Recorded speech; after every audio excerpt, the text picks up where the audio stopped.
Ladies and gentleman, 15 ವರ್ಷಗಳ ಮಮತಾ ಬ್ಯಾನರ್ಜಿ ಕೋಟೆ ಉರುಳಿ ನೆಲಸಮವಾಗುತ್ತಾ? ಹರಿಯಾಣ ಆಯ್ತು, ಮಹಾರಾಷ್ಟ್ರ ಆಯ್ತು, ಈಗ ಬಂಗಾಳದ ಸರದಿ ಬಂದೇ ಬಿಡ್ತಾ? ದೀದಿ ಪತನಕ್ಕೆ ಮುಹೂರ್ತ ಫಿಕ್ಸ್ ಮಾಡೇ ಬಿಟ್ರ ಮೋದಿ ಮತ್ತು ಅಮಿತ್ ಶಾ? ಈ ಕುರಿತ ಎಕ್ಸ್ಕ್ಲೂಸಿವ್ ಅಪ್ಡೇಟ್ ನೋಡ್ತಾ ಹೋಗೋಣ. ನೆಲ ಜಲ ಭಾಷೆಗಾಗಿ ಪ್ರಾಮಾಣಿಕ ಪತ್ರಿಕೋದ್ಯಮ ನಾನು ನಿಶ್ಚಿತ.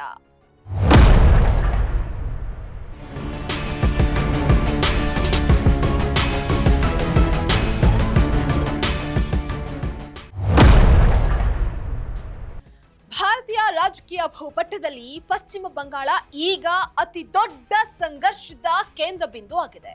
ಹರಿಯಾಣದಲ್ಲಿ ಅನಿರೀಕ್ಷಿತ ಗೆಲುವು, ಮಹಾರಾಷ್ಟ್ರದಲ್ಲಿ ಮೈತ್ರಿ ಮ್ಯಾಜಿಕ್, ದೆಹಲಿ ಮತ್ತು ಬಿಹಾರದಲ್ಲಿ ಅಬ್ಬರಿಸಿದ ಬಿಜೆಪಿ. ಈಗ ಅದೇ ವಿಜಯದ ಮಾದರಿಯನ್ನ ಬಂಗಾಳದಲ್ಲಿ ಬಿಜೆಪಿ ವರ್ಸಸ್ ಟಿಎಂಸಿ ಪ್ರಯೋಗ ಮಾಡೋದಕ್ಕೆ ಈಗ ಸಜ್ಜಾಗಿದೆ.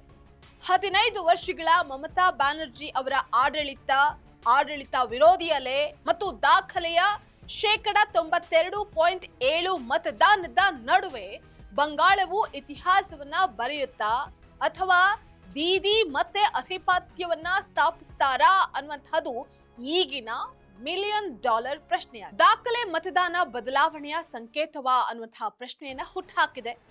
ಮೊದಲ ಹಂತದಲ್ಲಿ ನಡೆದಂತಹ 92.7% ಮತದಾನವು ರಾಜಕೀಯ ವಿಶ್ಲೇಷಕರನ್ನ ದಂಗಾಗಿಸಿದೆ. ಸಾಮಾನ್ಯವಾಗಿ ಹೆಚ್ಚಿನ ಮತದಾನವು ಆಡಳಿತ ವಿರೋಧಿ ಅಲೆ ಅಥವಾ ಬದಲಾವಣೆಯ ಸಂಕೇತ ಅಂತ ಭಾವಿಸಲಾಗುತ್ತೆ. ಆದ್ರೆ ಇದು ಮಮತಾ ಬ್ಯಾನರ್ಜಿ ಅವರ ಮೇಲಿನ ನಿಷ್ಠೆಯ ಮತದಾನವಾಗಿದ್ರೆ ಬಿಜೆಪಿಯ ಕನಸು ಮತ್ತೆ ಭಗ್ನ ಆಗಬಹುದು.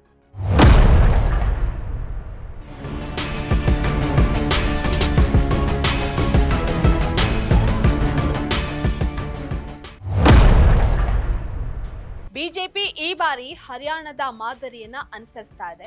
ಅಂದ್ರೆ ಪ್ರಬಲ ಸಮುದಾಯಗಳಲ್ಲದ ಸಣ್ಣ ಸಣ್ಣ ಜಾತಿಗಳನ್ನ ಒಗ್ಗೂಡಿಸೋದು, ಎಸ್ಸಿ ಮತ್ತು ಎಸ್ಟಿ ಮತಗಳು ಮತ್ತು ಉತ್ತರ ಬಂಗಾಳದ ಜನರ ಅಸಮಾಧಾನವನ್ನ ಬಿಜೆಪಿ ತನ್ನ ಲಾಭಕ್ಕೆ ಬಳಕೆ ಮಾಡಿಕೊಳ್ತಾ ಇದೆ.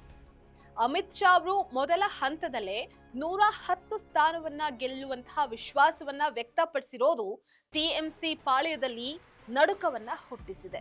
ಏಪ್ರಿಲ್ 29ರಂದು ನಡೆಯುವಂತಹ 2ನೇ ಹಂತದ ಮತದಾನವು ಈ ಮಹಾ ಸಮರದ ಅಂತಿಮ ಘಟ್ಟವನ್ನ ನಿರ್ಧಾರ ಮಾಡುತ್ತೆ.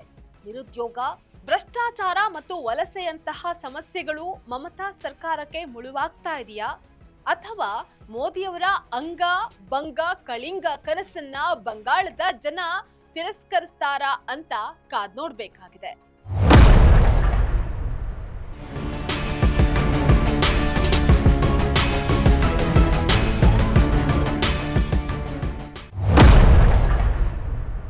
ಒಟ್ಟಾರೆಯಾಗಿ ಬಂಗಾಳದ ಚುನಾವಣೆ ಹರಿಯಾಣ ಅಥವಾ ಬಿಹಾರದಂತೆ ಸುಲಭ ಆಗಿಲ್ಲ.